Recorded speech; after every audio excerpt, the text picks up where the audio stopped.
Hello everyone. So today I am opening up a new YouTube channel. So ये YouTube channel मैं काफ़ी दिनों से कोशिश कर रहा था स्टार्ट करने की, पिछले आई थिंक 1 साल से आई वॉज थिंकिंग कि मैं YouTube चैनल एक को स्टार्ट करूँगा जिसमें साइकोलॉजी के अराउंड इन्फॉर्मेशन जो है होंगी, उसको जो है प्रोपोगेट करेंगे, चीज़ों को जो है आगे तक बढ़ाएंगे। बट YouTube चैनल स्टार्ट हो नहीं पा रहा था। उसकी वजह ये थी कि टाइम काफ़ी कम था। पहले मैंने बैचलर्स कंप्लीट किया, मेरे बैचलर्स के टेस्ट वगैरह, उसके बाद फिर एंट्रेंसेस आ गए, फिर उसके बाद जो है क्लासेस चलना शुरू हो गई मास्टर्स की, जिसमें काफ़ी ज़्यादा इन्वॉल्व हो गया। तो अभी फर्स्ट सेमेस्टर ख़त्म होने के बाद सेकंड सेमेस्टर जब स्टार्ट हुआ है तो it is a very high time. जिस चीज़ पे मैं काफ़ी दिनों से सोच रहा हूँ उसको जो है इम्प्लीमेंट करना चाहिए।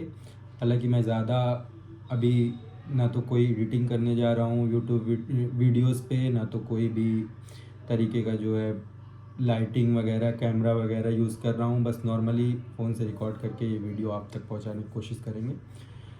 तो आई वॉज थिंकिंग कि फ़र्स्ट टॉपिक क्या रखा जाए जिसके अराउंड बात की जाए। तो since we are opening up a YouTube channel today, तो आई थॉट क्यों ना हम ओपनिंग अप पे ही बात कर लें। तो what do I mean by opening up, right? तो basically talking genuinely in front of genuine people कह सकते हैं इज़ ओपनिंग अप। तो why it is important, like how the environment can be created so that we can genuinely talk, we can genuinely open up. So पहले तो हम ये समझ लें कि ओपनिंग अप इतना इम्पॉर्टेंट है क्यों हमें जो है अपने थॉट्स, अपने जो है जेन्युइन थॉट्स लोगों के सामने रखना ज़रूरी हो जाता है।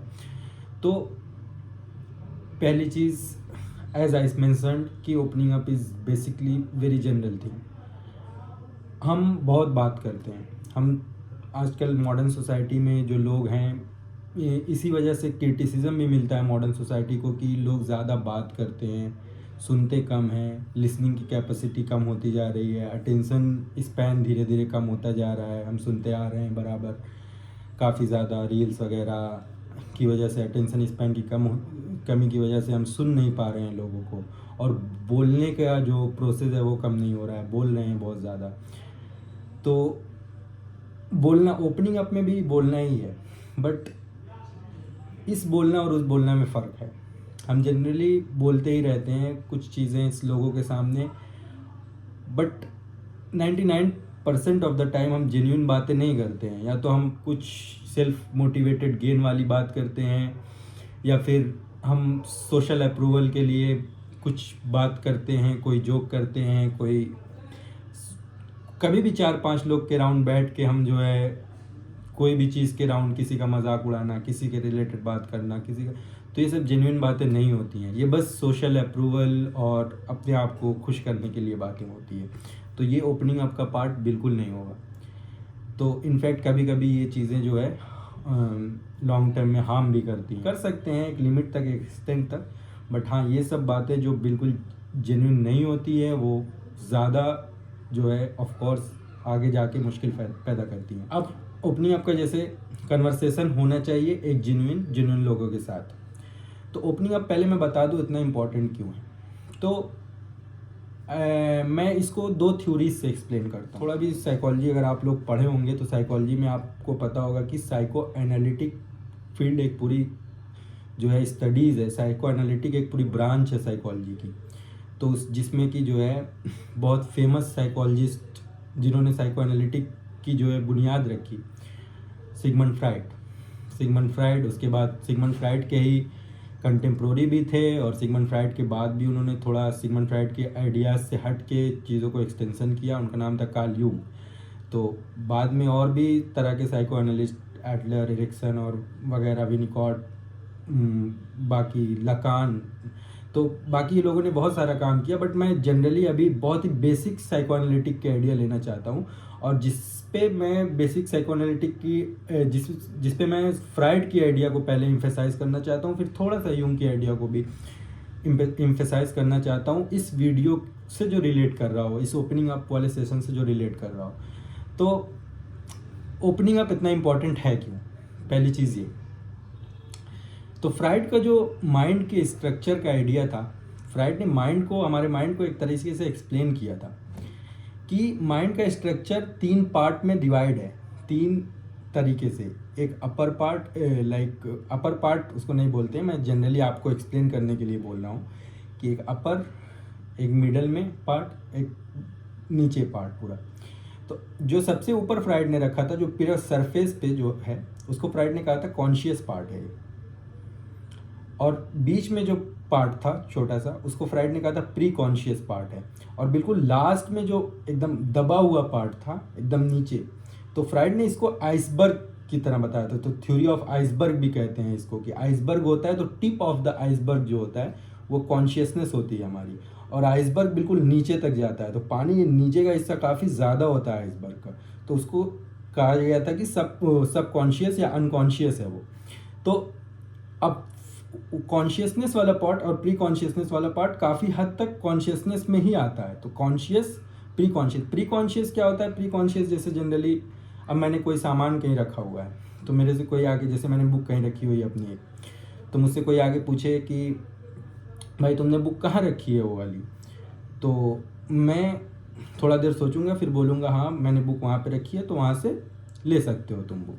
तो ये प्री कॉन्शियस में थी हमारे। तो ईजिली जो चीज़ कॉन्शियस में आ जाए थोड़ा सा फोर्स करने के बाद, तो ये जो है प्री कॉन्शियस होगी। और कॉन्शियस जो हम, जैसे कॉन्शियसली मैं बात कर रहा हूँ, आपसे बात कर रहा हूँ, यूट्यूब चैनल में बनाने जा रहा हूँ, जिसमें फर्स्ट वीडियो मैं शूट कर रहा हूँ, सामने मेरे कैमरा है, तो ये चीज़ जो है मेरे कॉन्शियसनेस में है। तो ये 2 हो गया, कॉन्शियस और प्री कॉन्शियस। अब लास्ट जो एकदम नीचे जो रेप्रेस पार्ट है वो अनकॉन्शियस। तो साइको एनालिटिक में कभी भी इंपॉर्टेंट फैक्टर कॉन्शियसनेस रहा ही नहीं, कॉन्शियसनेस पे ज़्यादा बात ही नहीं हुई, हमेशा अनकॉन्शियस पे बात हुई।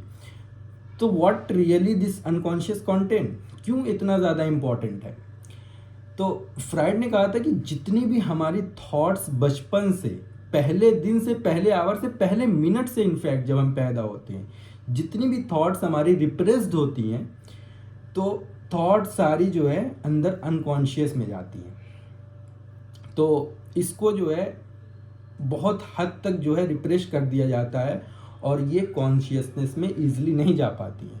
तो इनफैक्ट साइको एनालिटिक की जो थेरेपी होती है, उसका थेरेपी का पूरा आइडिया ही होता है, थेरेप्यूटिक आइडिया, कि जो अनकॉन्शियस थॉट्स हैं उसको जो है कॉन्शियसनेस में लाना। तो अब इससे जो है कॉन्फ्लिक्ट जो होते हैं, अब अनकॉन्शियस में कोई थॉट्स है, उसके अंदर कॉन्फ्लिक्ट होता रहता है, जिससे कि बहुत सारी प्रॉब्लम होती रहती है।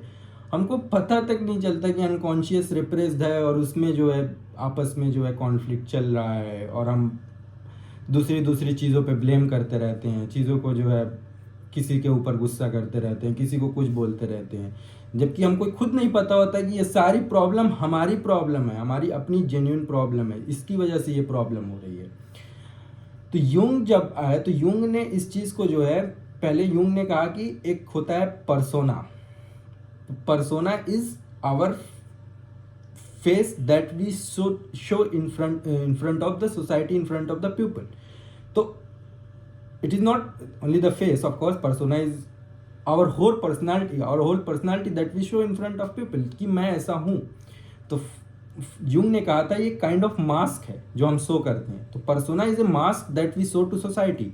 हम असली चीज़ अपनी सोसाइटी के सामने या लोगों के सामने दिखाना नहीं चाहते हैं, क्योंकि हम हमेशा, हमारे अंदर एक फियर फैक्टर होता है कि हम अगर दिखा देंगे तो हमको जो है अप्रूवल नहीं मिलेगा, हमको एक्सेप्टेंस नहीं मिलेगा। और पर्सोना के बाद एक जो अनकॉन्शियस वाला वो पार्ट है, वो उसको यूंग ने कहा है कि वो शैडो है।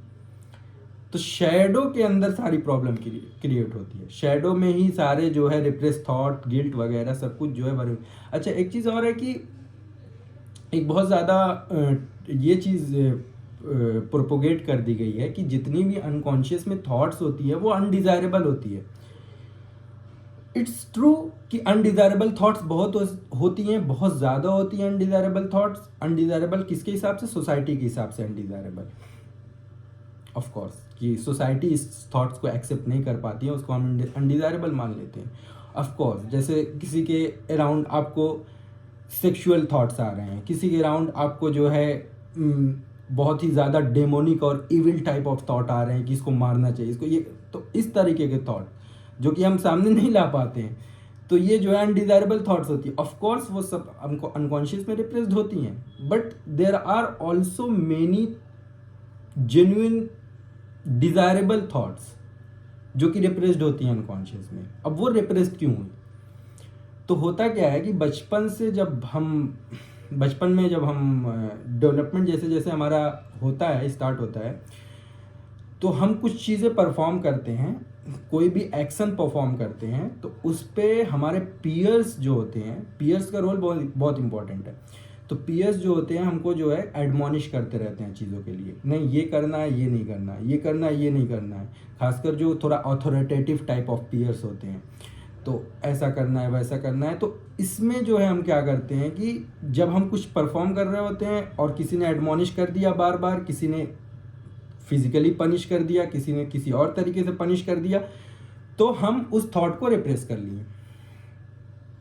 जैसे तुमको ऐसे खाना है, ऐसे करना है, ऐसे पढ़ना है, इसके सामने ऐसे बिहेव करना है, वो आए तो ऐसे करना है, वो आए तो ऐसे करना है। तो इस तरह का पूरा मॉडिफिकेशन। अब थोड़ा सा भी इससे डेविएट होंगे तो एक काइंड ऑफ पनिशमेंट तुमको दिया जाएगा। अब किसी भी फॉर्म में पनिशमेंट हो सकता है लोग तुमसे बात ना करें, अटेंशन तुमको ना मिले, या किसी भी तरीके का फॉर्म ऑफ, मतलब ज़रूरी नहीं है फिजिकल पनिशमेंट। हालांकि फिजिकल पनिशमेंट भी बहुत ज़्यादा जो है कॉमन है ये सब चीज़ों में, बट ज़रूरी नहीं है फिजिकल पनिशमेंट। तो अब इस पनिशमेंट की वजह से काफ़ी ज़्यादा थॉट्स क्या हुई, रिप्रेस्ड हो गई अंदर। ये थॉट्स रिप्रेस्ड होते होते इतना ज़्यादा रिप्रेस्ड हो गई कि अब इसको कॉन्शियसनेस पे, अच्छा अगर ये थॉट्स पूरा बिल्कुल बाहर निकल जाती, ख़त्म हो जाती, तो कोई बात नहीं थी, ठीक है, बट ये अंदर चली गई, रिप्रेस्ड हो गई, दब के रह गई। तो अब ये दबी हुई थॉट्स आगे जाके जैसे जैसे हमारी लाइफ आगे चलती है वैसे वैसे जो है ये प्रॉब्लम क्रिएट करती हैं। किस तरीके से? जैसे किसी चीज़ के लिए किसी ने बचपन में आपको एडमॉनिश किया होगा, वो थॉट्स रिप्रेस्ड हो गई। अब आगे चल के कभी वो वैसी कोई आपके एडल्टहुड में वही सिचुएशन, उसी तरह का कुछ आए, या उसी तरह का आपको कुछ फेस करना पड़ जाए, जब आप उस चीज़ को फेस करेंगे तो वो जो रिप्रेस्ड थॉट है वो ट्रिगर हो जाएगी। तो it can easily B triggered, और जब वो ट्रिगर्ड होगी तो आप फिर बहुत ही मतलब वायलेंटली भी बिहेव कर सकते। जरूरी नहीं है कि वायलेंटली इन द लाइक आप शो करें वायलेंटली, बट आप अपने साथ बहुत ही ज़्यादा वायलेंट हो सकते हैं। तो इस तरीके से जो है थॉट्स ट्रिगर होती हैं। रिप्रेस थॉट जो पहले से दबी हुई हैं सारी ट्रिगर हो सकती हैं किसी एक छोटे इंस्टेंस से। इसी वजह से होता है ना कि अक्सर हम समझ नहीं पाते हैं कि देखते हैं कि कोई एक बहुत ही अच्छा खासा इंसान जो कि सब कुछ जो है उसका सही चल रहा हो, सब सही है, हम कह रहे हैं कि बहुत, कभी कभी लोग आइडियलाइज भी करने लगते हैं कि कितना अच्छा इंसान है, बट सडनली वी सी कि ये इंसान अजीब तरीके का बिहेवियर करने लगा, ये इंसान कभी भी किसी को कुछ करने लगा, ये तो मैंने, आदमी सोचता है ये तो मैंने एक्सपेक्ट ही नहीं किया था। तो वो उसकी वजह क्या होती है सडनली, क्योंकि एक काइंड ऑफ रिप्रेस थॉट उसकी जो है ट्रिगर्ड हो गई। अब जब ट्रिगर हुई तो वो जो है उस चीज़ को बर्दाश्त नहीं कर पाया। तो ये बहुत सिंपल सी चीज़ है। तो ये चाइल्डहुड में, जब कभी कोई चाइल्डहुड के स्टेज में कोई एक ऐसी थॉट्स जो काफ़ी रिप्रेस्ड हो जाती है, फिर जब आगे एडल्टहुड में वो थॉट्स बार बार ट्रिगर होती है और हम अपने चाइल्डहुड में वापस चले जाते हैं, तो उसको जो है हम फिक्सेशन कहते हैं कि हमारा फिक्सेशन हो गया उस स्टेज पे, उस चाइल्डहुड के स्टेज पे हमारा फिक्सेशन हो। फिक्सेशन एक साइको एनालिटिक का टर्म है। तो इसी की हम जब चाइल्डहुड में वापस चले जाते हैं, चाइल्ड की तरह बिहेव करने लगते हैं, तो इट्स काइंड ऑफ फिक्सेशन। तो अब इन रिप्रेस थॉट्स को जो है मतलब बिल्कुल इग्नोर नहीं करना है। बिल्कुल इग्नोर क्या मतलब, इग्नोर करना ही नहीं है। हालांकि रिप्रेस थॉट हर किसी के अंदर किसी ना किसी फॉर्म में है, बट कभी कभी किसी, जैसे कोई किसी का चाइल्डहुड बिहेवियर चाइल्डहुड बहुत अब्यूजिव रहा हो, अब्यूजिव चाइल्डहुड के केस में क्या होगा कि उसका ईगो काफ़ी ज़्यादा फ्रेजाइल हो जाएगा। ईगो फ्रेजाइल होने का मतलब कि ये कि जो कॉन्शियसनेस में जो कॉन्शियस हो रहा है, कॉन्शियसनेस में जो सबकॉन्शियस से कॉन्शियस में कन्वर्ट होकर जो चीज़ आ रही है वो इतनी डैमेजिंग तरीके से आ जाएगी ना कि वो बहुत ज़्यादा प्रॉब्लम क्रिएट करेगी। तो ईगो फ्रेजाइल तभी होता है जब हम बचपन में कभी कुछ जो है बहुत ज़्यादा ट्रॉमेटिक, बहुत ज़्यादा अब्यूजिव फील किए होते हैं। तो फिर क्या होता है कि जब सबकॉन्शियस थॉट्स बाहर आती हैं ट्रिगर होने के बाद, तो वो और ज़्यादा प्रॉब्लमेटिक फॉर्म में आती हैं। अच्छा, एक एग्जांपल मैं छोटा सा दे रहा हूँ, जैसे हम ट्रिगर क्यों होते हैं। तो ट्रिगर होने का भी एक, जैसे हम कोई बात बोल दिया कि आप ये हैं, आप ऐसे हैं, आप वैसे हैं। तो कभी कभी ये होता है ना कि जब आदमी ट्रिगर हो जाता है जनरली बोल देने से। अच्छा, अगर तुम हो नहीं वैसे तो तुम जनरली ट्रिगर नहीं होगे, बट सबकॉन्शियसली अगर तुम्हारे दिमाग में बैठा हुआ है कि तुम वैसे हो, तुम्हारा कुछ ना कुछ वैसा है, रिप्रेशन है, कुछ ना कुछ अंदर बैठा हुआ है माइंड में, सबकॉन्शियस में कहीं, तो वो क्या होगा ना, जब कभी भी किसी से कुछ बोलेंगे तुम ऐसे हो, तुम वैसे हो, तो वो ट्रिगर हो जाएगा। जब वो ट्रिगर होगा तो आदमी जो है बिहेव करने लगेगा, मुझको कैसे बोला, मुझको कैसे बोल दिया, मतलब ये इस तरीके का बिहेवियर। तो ज़्यादातर लोग, इनफैक्ट मतलब मैं जनरलाइज नहीं कर रहा हूँ ऑफकोर्स, मगर ज़्यादातर लोग जो कुछ बोलने पे या किसी तरीके के जो है छोटी छोटी बात पे ट्रिगर होते हैं जब, तो ट्रिगर होने का भी रीज़न उनकी सबकॉन्शियस, उनकी अनकॉन्शियस थॉट्स होते हैं। तो इसी तरीके से अब ये फिक्सेशन हो गया, ये सब। तो अब ये चीज़ है कि हम इसको कैसे, मतलब कैसे करें, क्या करें, किस तरीके से अपने सबकॉन्शियस या अनकॉन्शियस थॉट्स को जो है इससे डील करने की किस तरह से कोशिश करें। तो फ्राइड ने टॉकिंग क्योर थेरेपी जो उन्होंने बनाई, तो पहले तो हालांकि हिप्नोसिज्म वगैरह से जो है उसने जो है कोशिश की जो है पेशेंट के सबकॉन्शियस थॉट्स को रिजॉल्व करने की। फिर उसके बाद टॉकिंग क्योर को पूरा जो है नेक्स्ट लेवल तक ले गया। टॉकिंग क्योर से जो है उनके पूरे पीछे की जितनी भी चीज़ है बचपन से लेके आज तक, उसको जो है बाहर निकाल के, उस थॉट्स को बाहर कर करके उसके साथ जो उसको ईगो के साथ जो है एसिमिलेट करते हैं। तो अब ये माइंड का लेयर जो मैं बता दिया वो हो गया। एक और 3 लेयर की थ्योरी आप ये समझ लीजिए कि इस तरीके से एक होता है हमारा ईगो है कि मैं, ईगो मीन्स मैं, तो जैसा मैं हूं वो हमारा ईगो है, ठीक है। एक है ईड, ईड, तो ईड इज द अनडिजायरेबल थॉट्स जो सप्रेस्ड है। एक है सुपर ईगो। सुपर ईगो ये है कि जो सोसाइटी ने रूल बनाए हैं, हमारी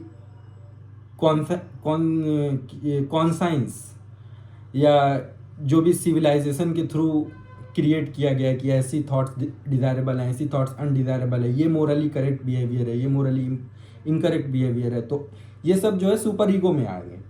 तो क्या होता है कि सुपर ईगो हमेशा जो है ईड के साथ एक जो है काइंड ऑफ बैलेंस क्रिएट करने की कोशिश करता रहता है, जिससे डेवलप होके बनता है ईगो। तो ईगो जो है हम जो शो करते हैं, तो अब ये सुपर ईगो और ईड का जो कनेक्शन है वो काफ़ी स्ट्रांग होना चाहिए, काफ़ी रिलायबल होना चाहिए कि ईड और सुपर ईगो काफ़ी एक दूसरे के साथ सही तरीके से इंटरेक्ट कर लें, जिससे जो हमारा ईगो बन के आए वो ईगो प्रॉब्लमेटिक ना हो हमारे लिए भी, और ऑफ कोर्स सबके लिए भी, सोसाइटी के लिए भी, लोगों के लिए भी। तो अब ये रिजॉल्व करना ही टॉकिंग क्योर। अब हम क्या करते हैं कि सुपर ईगो को अपने ईड से जो है अच्छे तरीके से बैलेंस करवाने की कोशिश करते हैं। तो अब टॉकिंग क्योर थेरेपी से होता क्या है कि जब हमारे अनडिज़ायरेबल थॉट्स जो होते हैं, जो भी अनडिज़ायरेबल या भी जो भी सबकॉन्शियस में थॉट्स हैं वो बाहर निकल रहे होते हैं, तो वो जो है बाहर निकल के क्या होता है कि एक ईगो में जो है जाके एसिमुलेट होने की कोशिश करते हैं। तो होता है ना कि कभी कभी इतना ज़्यादा कॉन्साइंस किसी का हावी हो जाता है उसके ईड पे कि कॉन्साइंस ईड को बिल्कुल ही सप्रेस कर देता है। तो ऐसा भी नहीं होना चाहिए कि कोई होता है ना कि मोरली, जैसे कहा जाता है कि जितने ज़्यादा कभी कभी बचपन में रेस्ट्रिक्टिव पेरेंट होते हैं, यहाँ नहीं जाना, उधर नहीं जाना, ये नहीं करना, वो नहीं करना, जब पेरेंट्स ये ज़्यादा करने लगते हैं ना, तो क्या होता है कि आगे चल के इतना ज़्यादा रिप्रेस्ड हो जाता है ना कि ये बॉटल है, तो ये बॉटल इतना, अब ये मान लें सबकॉन्शियस थॉट्स, तुम्हारे फिल हो रहे हैं, अब भर गए। अब क्या हुआ कि अब इतना ज़्यादा प्रेशर के साथ भर दोगे, इतना ज़्यादा जो है उनको रिस्ट्रिक्ट कर दोगे, इतना ज़्यादा ईड को भर दोगे, तो वो जो है आखिर में पूरा फ्लैश कर जाएगा और फिर बहुत ज़्यादा प्रॉब्लम वायलेंट हो जाएगा। इट्स लाइक ज्वालामुखी वाली बात है कि भरते जाए फिर एक वक्त पे ज्वालामुखी फूटेगा तो फिर बहुत ज़्यादा प्रॉब्लमेटिक हो जाएगा। तो ज्वालामुखी ना फूटने के लिए क्या होना पड़ेगा कि ज्वालामुखी को जो है उसका जो प्रेशर है उसको कम करना पड़ेगा, उसके अंदर के जो आग है उसकी जो है उसकी इंटेंसिटी कम करनी पड़ेगी। तो वो धीरे धीरे करके बाहर निकालते रहेंगे, धीरे धीरे करके अगर अपने ईड के साथ जो है एक काइंड ऑफ बैलेंस क्रिएट करने की कोशिश करते रहेंगे, तो ये ईड सुपर ईगो के साथ जब बैलेंस क्रिएट करने की कोशिश करते रहेंगे तो ये चीज़ नहीं होगी। अब बात आखिर में बस इतने पे आती है कि ओपनिंग अप क्यों इम्पोर्टेंट है। अब टॉकिंग क्योर थेरेपी हर कोई हमेशा नहीं जा सकता है एक साइकोएनालिटिक थेरेपी के पास, थेरेपिस्ट के पास। तो talking in daily life is also important, but talking genuinely what is in their your mind, क्या किसी के बारे में तुम सोच रहे हो, किस तरीके से, तो उसको एक अच्छे तरीके में पेश करना। तो उसके लिए जो है थोड़ा सा emotional intelligence of course matter करता है, social intelligence of course matter करता है, जिससे कि हम अपने अनडिजायरेबल हो या जो भी थोड़ा बहुत हमको बात करने से आइडिया आता रहेगा कि हमारे हाँ तो मैं तो ऐसा हूँ, मैं तो वैसा हूँ, तो उसको जो है उस पर धीरे धीरे फोकस करके उस पर बात की जाए। तो इसके लिए बहुत ज़रूरी है अच्छे लोग होना, जेन्युइन लोग होना। अच्छे लोग से मेरा मुराद वो काइंड ऑफ वो वाले अच्छे नहीं, बट जेन्युइन, जो सुन सकें, जो कि बिना कोई जजमेंट के सुनना, ये सब चीज़ों पे फिर से अलग से बात की जा सकती है, किस तरीके से सुन लेती, किस टाइप के लोग, अब किस तरीके के लोग हैं इस पे मैं पूरा अलग से एक वीडियो कर सकता हूँ। तो होपफुली मैं नेक्स्ट वीडियो इसी चीज़ पे मैं बता दूँ कि how you can say person is genuine. तो अगर डे टू डे लाइफ में हम बात करते रहेंगे इस तरीके से, तो हमारा जब हमको पता चलता रहेगा कि हमारे अंदर के इतने थॉट्स इस तरीके से रिप्रेस्ड हैं, हमको पता चलता रहेगा धीरे धीरे कि ओ मेरे अंदर तो ये चीज़ थी, मेरे अंदर तो ये चीज़ थी, ऐसी थी, तो फिर उस पर वर्क करने का भी मौका मिलेगा। उस पर जो है नीचे की जो दबी थॉट्स हैं वो बाहर आएंगी धीरे धीरे करके, तो हमको जो है फिर उसको एसिमुलेट करने का भी मौका मिलेगा सोसाइटी के साथ, उसको अपने फिर से सुपर ईगो ईड वाली थॉट्स को सुपर ईगो के साथ एक काइंड ऑफ बैलेंस भी क्रिएट करने का मौका मिलेगा।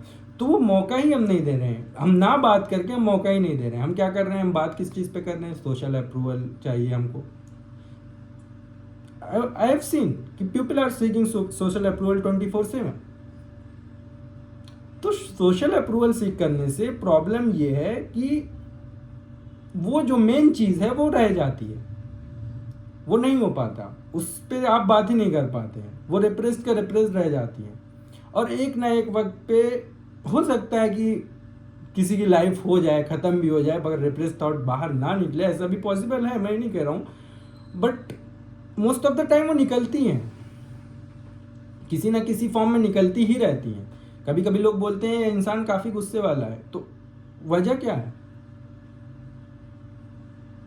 तो ये सब चीज़ों पे जो है ज़्यादा से ज़्यादा हमको मतलब फोकस करने की ज़रूरत है कि क्यों हम बात नहीं करना चाहते, क्यों हम सोशल अप्रूवल के लिए जी रहे हैं, क्यों हम हर चीज़ को जो है बस एक अपने प्लेजर सीकिंग नेचर के लिए कर रहे हैं। अब जैसे आजकल जिम कल्चर है, जिम जा रहे हैं, ठीक है, अच्छी बात है, काफ़ी अच्छी बात है, जिम जा रहे हो, दैट्स गुड, आप हेल्थ पे वर्क करना चाह रहे हो, दैट्स गुड, बट हम अपने आप से बैठ के एक बार जेन्युइन सवाल पूछें कि हम जिम जा क्यों रहे हैं, what is the purpose of going to gym. Most of the time, I would again not say every time, but most of the time you would find the social approval is one of the thing that you are going to the gym. क्यों? ठीक है, social approval again, मगर वो gym करना अब वो तुम्हारे लिए प्रॉब्लमेटिक बन जाएगा। वो जिम करना अगर केवल सोशल अप्रूवल के लिए किया जा रहा है तो आगे जाके प्रॉब्लमेटिक बन जाएगा। तो we need to think about it, we need to think about opening up, we need to think about the importance of opening up. So that's all for today. I would come up, I think next Sunday maybe with a new video. तब तक इस चीज़ पे focus कीजिए, इस चीज़ पे आगे की मेरी वीडियो इसी चीज़ों के राउंड रिवॉल्व रहेगी, ओपनिंग अप के ही राउंड रिवॉल्व होगी. थोड़ा सा हो सकता है लेंथ कम हो जाए वीडियो का लेंथ काफ़ी ज़्यादा है इसी वजह से, क्योंकि एक बेसिक बहुत ही बेसिक वीडियो, और इसी वीडियो के अराउंड सारी चीज़ें रिवॉल्व होंगी. किस तरह से हमारा चाइल्डहुड, इनर चाइल्डहुड कॉन्फ्लिक्ट, फिर उसके बाद सोसाइटी ने किस तरह से हमारी एक वो सेट की है, जिस तरह जो हमारे ओपनिंग अप में प्रॉब्लम क्रिएट कर रहा है इस चीज़ों को. तो ओपनिंग अप के अराउंड ही हर चीज़ें रिवॉल्व होंगी, मैं इस चीज़ को बता दे रहा हूँ. Okay, thank you, take care all of you.